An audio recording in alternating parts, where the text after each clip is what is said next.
அன்பை நினைக்க நினைக்க எந்த நெஞ்சம் இனிக்கிறதே. உந்தன் அன்பின் அமுதை தினம் சுவைக்க சுவைக்க எந்தன் வாழ்க்கை இனிக்கிறதே.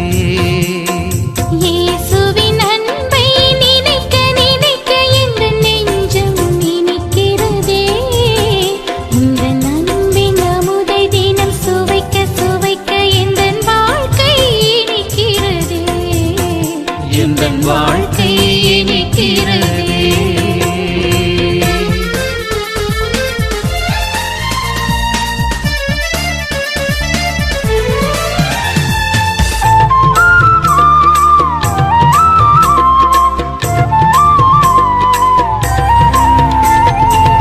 இழந்த வாழ்வை மீட்கும் பணிக்காய் மனிதம் பூண்ட தெய்வமே. இழந்த வாழ்வை மீட்கும் பணிக்காய் மனிதம் பூண்ட தெய்வமே. முந்தன் வார்த்தை நதியிலே என்னையும் கழுவிடு புத்துயிர் காணும் நெஞ்சமே. இதய ஜோதியே எரியும் சுடரிலே எண்ணில் ஒளியேற்று. எந்தன் அணுவை பிளந்து அன்பை கலந்து புதிதாய் உருமாற்று. இதய ஜோதியே எரியும் சுடரிலே எண்ணில் ஒளியேற்று. எந்தன் அணுவை பிளந்து அன்பை கலந்து புதிதாய் உருமாற்று. இயேசுவின் அன்பை நினைக்க நினைக்க எந்த நெஞ்சம் இனிக்கிறதே. உந்தன் அன்பின் அமுதை தினம் சுவைக்க சுவைக்க எந்தன் வாழ்க்கை இனிக்கிறதே. எந்தன் வாழ்க்கை இனிக்கிறதே.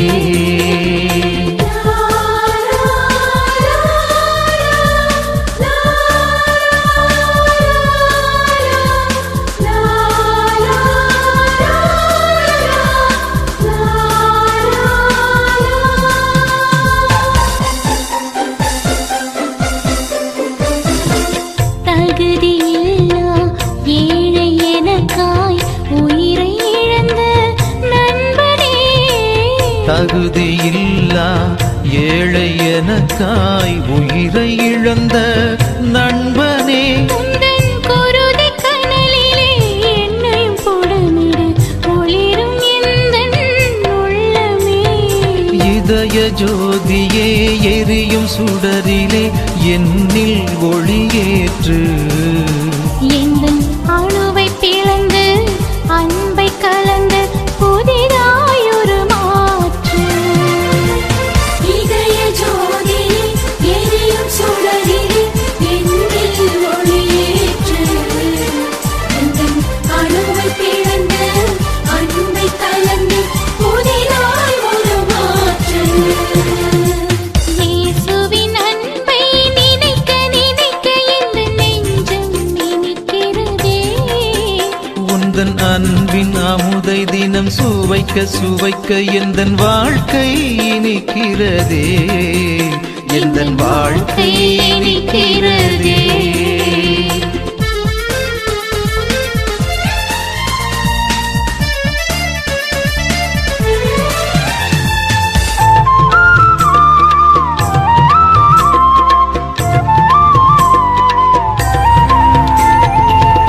என்னை அன்பு செய்யும் விளக்காய் தேடும் இயேசுவின் இதயமே.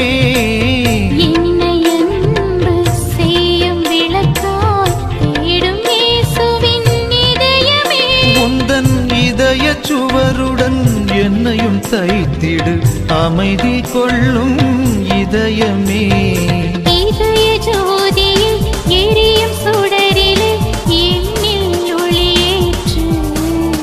எந்தன் அணுவை பிளந்து அன்பை கலந்து புதிதாய் உருமாற்று.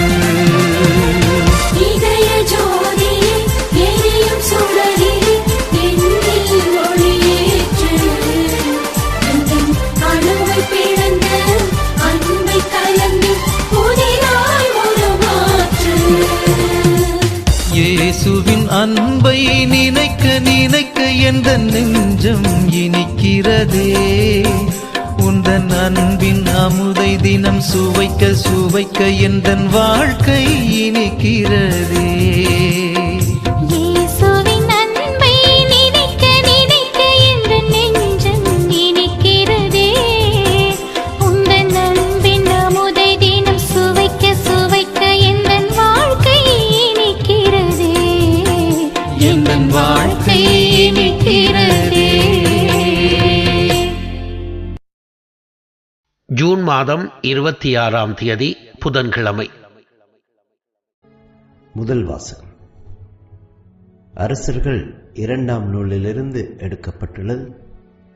அதிகாரம் 22 வசனங்கள் 8 தொடக்கம் 13 வரை, அதிகாரம் 23 வசனங்கள் 1 தொடக்கம் 3 வரை.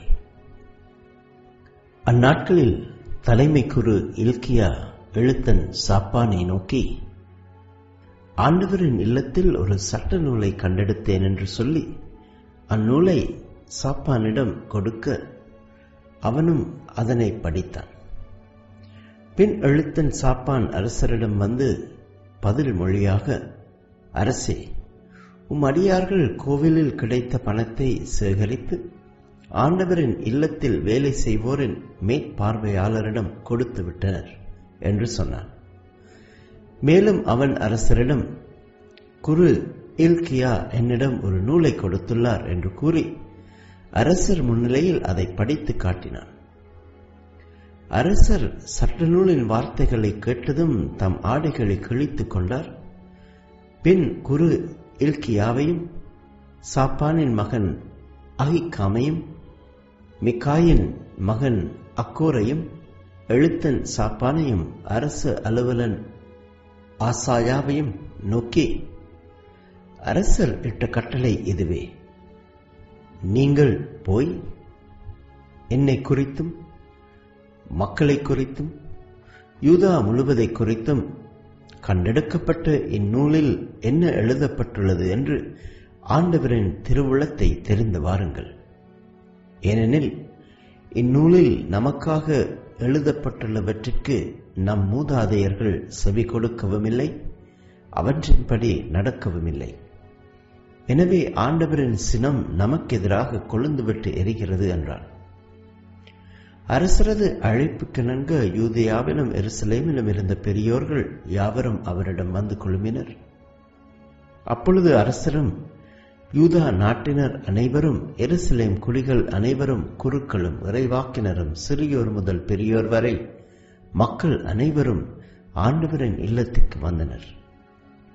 அரசரோ ஆண்டவரின் இல்லத்தில் கண்டெடுக்கப்பட்ட உடன்படிக்கை நூலில் எழுதப்பட்டிருந்த யாவற்றையும் அவர்கள் காதில் விழுமாறு வாசித்தார். அரசர் தூணருகில் நின்று கொண்டு ஆண்டவரை பின்பற்றி நடப்பதாகவும் அவருடைய விதிமுறைகளையும் ஒழுங்குமுறைகளையும் நியமங்களையும் முழு இதயத்தோடும் முழு உள்ளத்தோடும் கடைபிடிப்பதாகவும் அந்நூலில் எழுதப்பட்டிருந்த உடன்படிக்கையின் சொற்களை நிறைவேற்றுவதாகவும் ஆண்டவர் திருமுன் உடன்படிக்கை செய்து கொண்டார். மக்களும் அவ்வுடன்படிக்கைக்கு உடன்பட்டனர். இது ஆண்டவர் வழங்கும் அருள் வாக்கு. இறைவா உமக்கு நன்றி. நற்செய்தி வாசகம். போலி இறைவாக்கினர்களை அவர்களுடைய செயல்களை கொண்டே இனங்கண்டு கொள்வீர்கள். மத்தேயு எழுதிய தூய நற்செய்தியிலிருந்து வாசகம். அதிகாரம் 7 வசனங்கள் 15 20 வரை. அக்காலத்தில் இயேசு தம் சீடரை நோக்கி கூறியது, போலி இறைவாக்கினரை குறித்து எச்சரிக்கையாயிருங்கள். ஆட்டுத்தோலை போர்த்திக் கொண்டு உங்களிடம் வருகின்றனர், ஆனால் உள்ளேயோ அவர்கள் கொள்ளையிட்டு தின்னும் ஓநாய்கள். அவர்களின் செயல்களை கொண்டே அவர்கள் யார் என்று அறிந்து கொள்வீர்கள். முட்செடிகளில் திராட்சை பழங்களையோ முட்பூண்டுகளில் அத்தி பழங்களையோ பறிக்க முடியுமா? நல்ல மரமெல்லாம் நல்ல கனிகளை கொடுக்கும், கெட்ட மரம் நச்சுக்கனிகளை கொடுக்கும். நல்ல மரம் நச்சுக்கனிகளை கொடுக்க இயலாது, கெட்ட மரமும் நல்ல கனிகளை கொடுக்க இயலாது. நல்ல கனி கொடாத மரங்கள் எல்லாம் வெட்டப்பட்டு நெருப்பில் எறியப்படும். இவ்வாறு போலி இறைவாக்கினர் யார் என்று அவர்களுடைய செயல்களை கொண்டே இனங்கண்டு கொள்வீர்கள். இது கிறிஸ்துவின் நற்செய்தி. கிறிஸ்துவே உமக்கு புகழ்.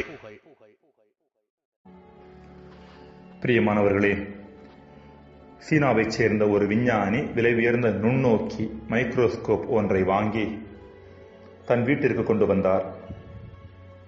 அதில் தான் வழக்கமாக சாப்பிடும் அரிசி உணவை வைத்து பார்த்தவர் அதிர்ச்சி அடைந்தார். காரணம், வழக்கமாக கண்ணுக்கு தெரியாத பல நுண்ணுயிரிகளும் பாக்டீரியாக்களும் அவர் கண்களுக்கு தெரிந்தன. தன் உடலில் பல நோய்கள் வருவதற்கான காரணம் அப்போதுதான் அவருக்கு புரிந்தது.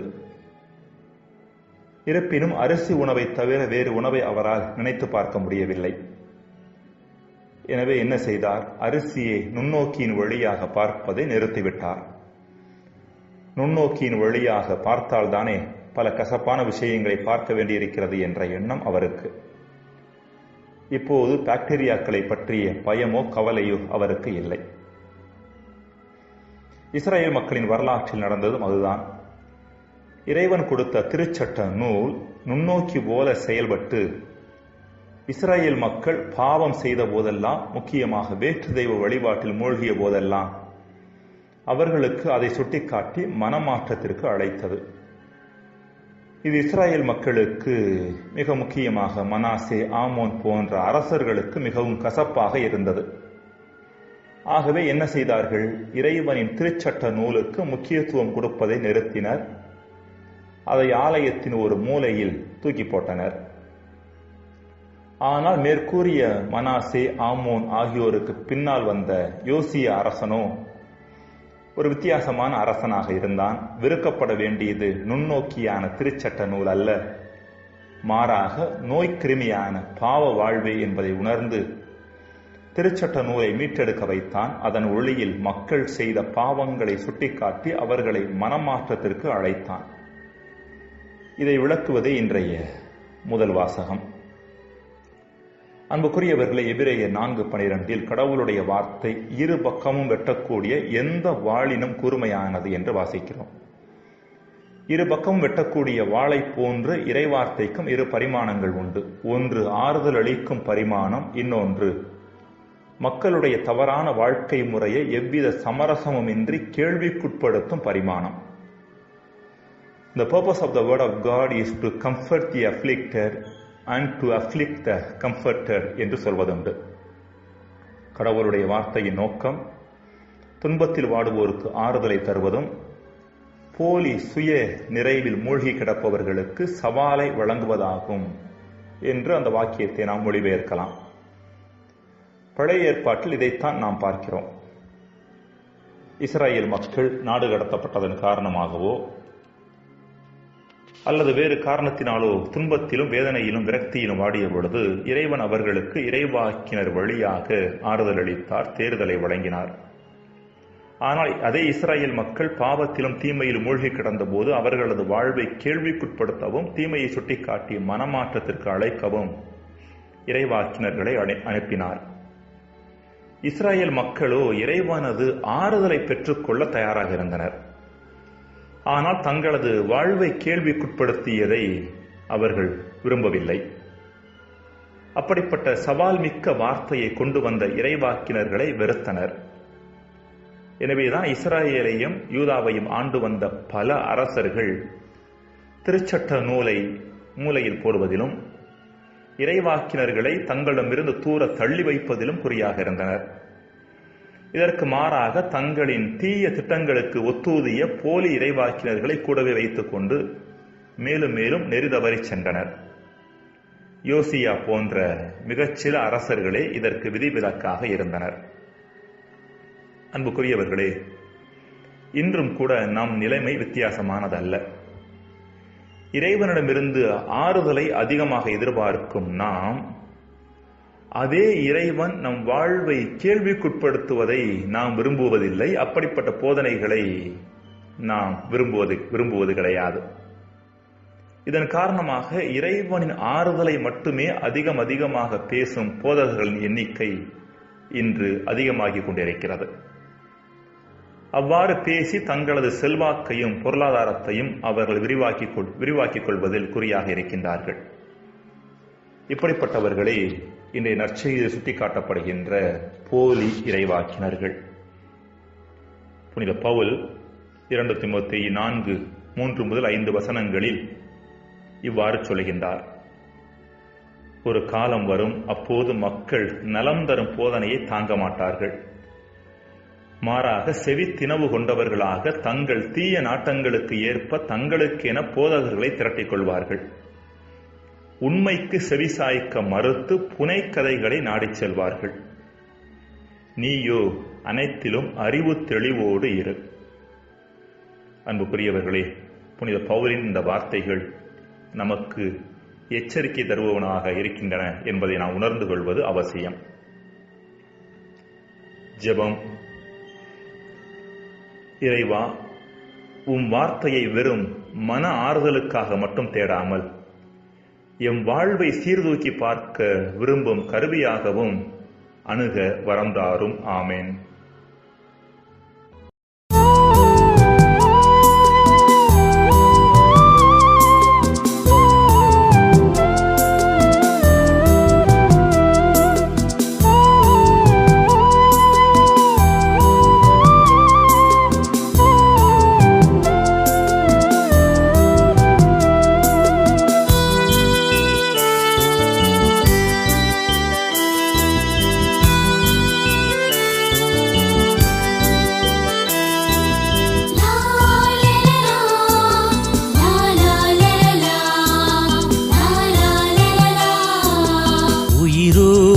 உறவாடும் என் இயேசுவே, என் உயிர் தாகம் தணிப்பாயே என் வாழ்விலே.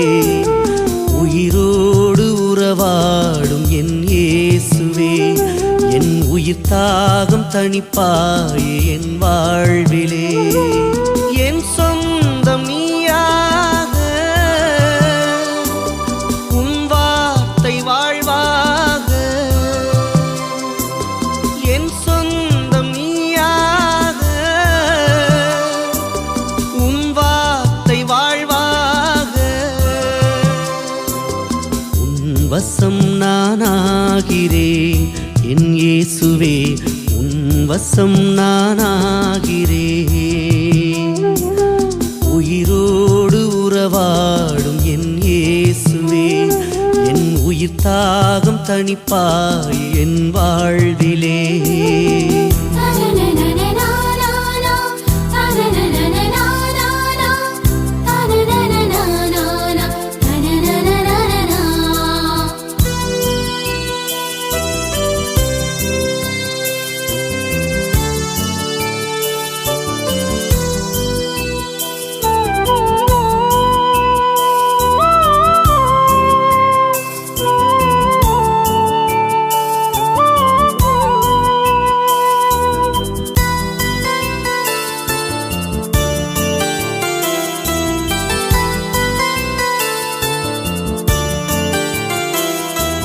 திசை மாறும் வாழ்வை வழிகாட்டும் இயேசுவே, இறைமையில் உறைந்திடவே. திசை மாறும் வாழ்வை வழிகாட்டும் இயேசுவே, இறைமையில் உறைந்திடவே. ஒரு வரம் தாரும், என் பாவங்கள் போக்கும் என் உள்ளம் உன் இல்லமே. உன் பாதை நடந்திடுவே, நான் தடையெல்லாம் கடந்திடுவே. நான் தடையெல்லாம் கடந்திடுவே. உயிரோடு உறவாடும் என் இயேசுவே, என் உயிர் தாகம் தணிப்பாயே என் வாழ்விலே. உயிரோடு உறவாடும் என் இயேசுவே, என் உயிர் தாகம் தணிப்பாயே என் வாழ்விலே.